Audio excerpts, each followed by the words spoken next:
So today we're talking to Cameron Kusher from RP Data. Now RP Data are by far and away the, main source of information and utilised by the Reserve Bank in their decision-making process in controlling our interest rates. And today we have special guest Cameron speaking from, where are we speaking from, Cameron?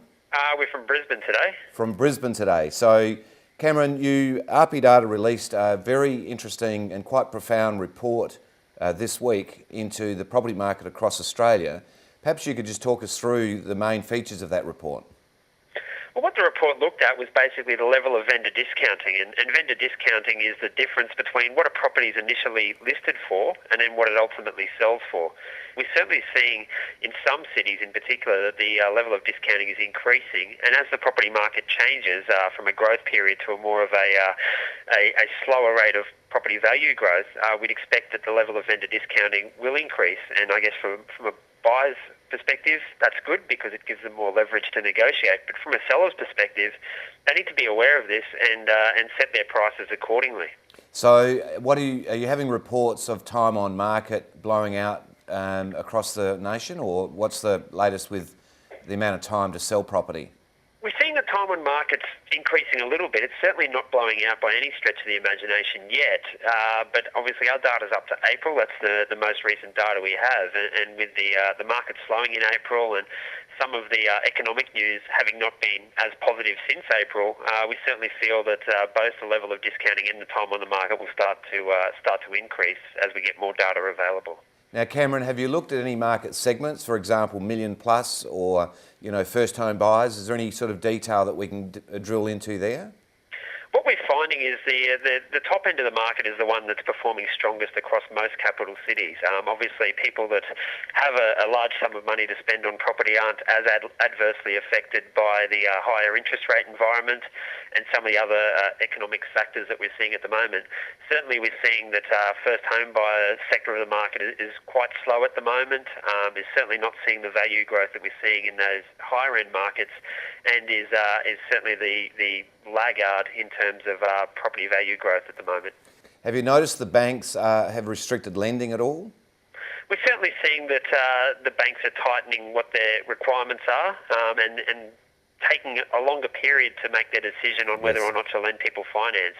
And I guess that is, in one way, a good thing because it's ensuring that we don't end up with situations like we've seen in the US over the last 2-3 years of large amounts of mortgage stress and repossession. So that's a good thing.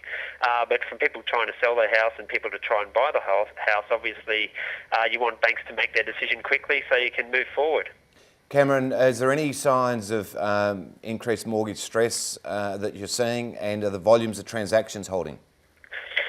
The volumes of transactions have actually been falling over the last couple of months, so obviously higher interest rates are dampening demand in the market. And last year we had the lowest interest rates at one point in 49 years, so obviously that's going to lure a lot of people back into the market. So some of the indicators are pointing that the buyers are going to start to get a little bit more leverage in the market, but it certainly has been a good run for sellers over the last 15 odd months.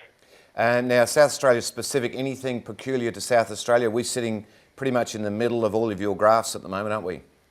Yeah, look, Adelaide's the slow and steady performer, I guess you'd say. But I guess you're looking at property value growth of 8.8% in Adelaide over the last 12 months, and 9.3% for houses and 6.9% for units. So perhaps vendors or potential vendors need to be aware that whilst the national market's been going very well, Adelaide's been going slow and steady and quite solid, but it's underperforming the national market. So when you're looking to bring your property to the market, you can't set your prices if you're seeing that 11.9% growth. You've got to be aware that you're seeing that 8.8% growth.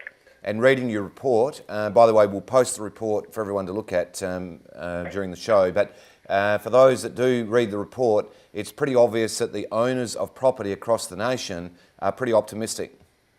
Yeah, they're still optimistic, and what we generally find is as the market conditions change, the owners of those properties take a while to I guess get a grip with those changes in the market dynamics. And I guess from a real estate agent's point of view, the quicker they can communicate this information to those potential sellers, the more realistic the pricing is going to be, and the better outcome they're going to have when they take their property to the market. Thanks very much for your time. It's been very useful, and we look forward to speaking to you in a few weeks' time. No worries. Thank you, Anthony. Okay, thanks, Cameron.